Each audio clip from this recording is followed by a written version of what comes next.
Acesta este review-ul video al televizorului de 55 de inch, 139 cm, 4K de la Sony.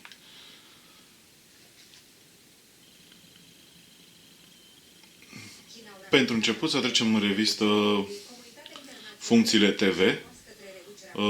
După cum vedeți, avem un program HD, în cazul nostru Digi24 HD. Avem informații despre sunet, despre calitatea imaginii. Avem și un ghid digital de programe care folosește informațiile de la furnizorul de cablu, unde putem vedea emisiunile, posturile pentru fiecare în parte, orele de difuzare și alte informații. Televizorul este ușor de folosit.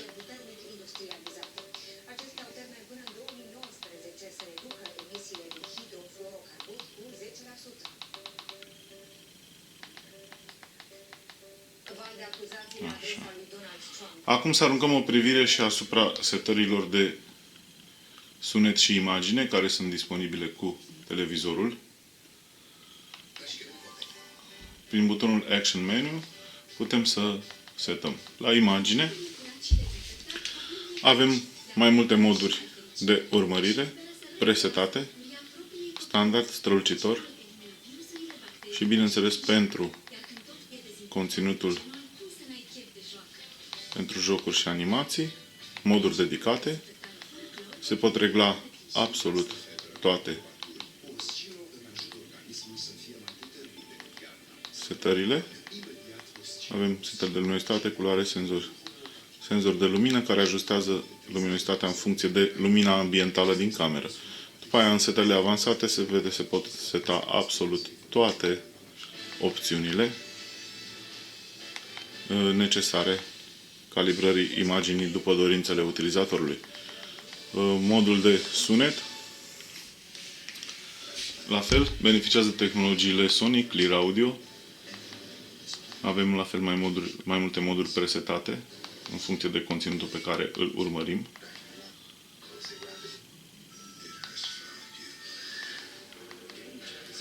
Se poate obține și alte moduri și setări avansate de sunet, precum și resetarea la valorile inițiale. Acum, referitor la sistemul de operare Android TV, putem să intrăm în prima, așa, avem ecranul de start. Și cea mai interesantă caracteristică este căutarea vocală cu microfonul încorporat pe telecomandă. Avem acest buton care îl apăsăm, iar pe ecran apare căutarea vocală. După cum vedeți, mi-a și luat o căutare. Haideți să încercăm alta. Google Play. Și avem rezultate din diverse aplicații.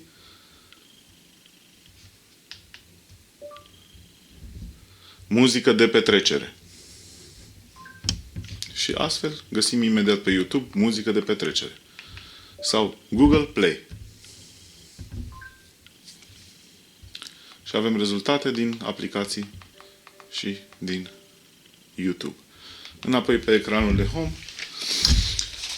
Pe primul rând ne sunt prezentate recomandări și scurtături în funcție de conținutul pe care l-am accesat frecvent. Pe al doilea rând avem aplicațiile recomandate de către Sony. Avem Netflix, precum și alte aplicații de video și playerul VLC.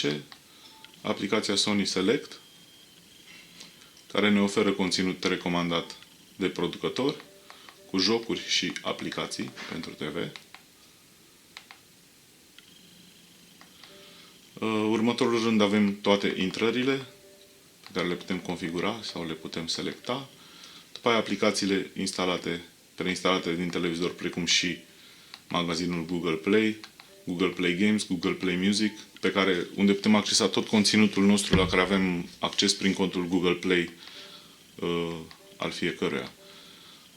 Avem o grămadă de jocuri, aplicații recomandate, topurile aplicațiilor, topurile jocurilor. Ieșim din acest magazin. Avem și jocurile de la Sony. Avem și un hub de la Gameloft cu cele mai bune și mai populare jocuri pentru televizor.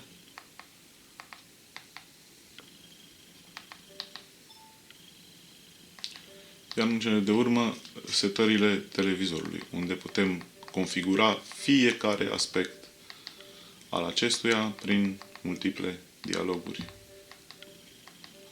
intuitive și ușor de folosit. Pentru un demo, haideți să pornim un joc. Pentru jocuri ar fi de preferat un gamepad wireless care se conecteze la televizor. Eu nu am, așa că voi juca cu telecomanda. Facem un mic demo. După cum vedeți, ne și spune cum să folosim telecomanda pe post de controller.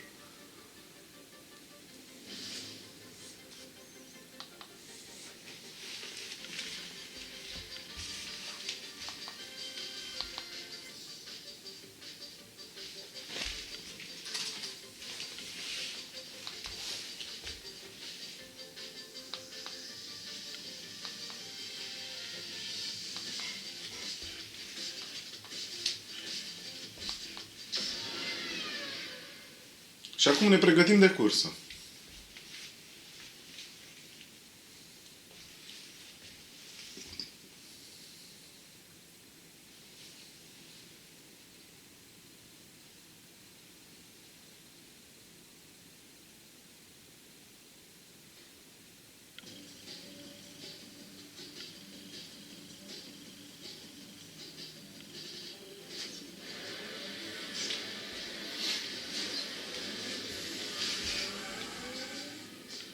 Cum vedeți, jocul este cursiv, este destul de ușor de jucat. Mă duc în stânga, mă duc în dreapta cu ajutorul telecomenzii.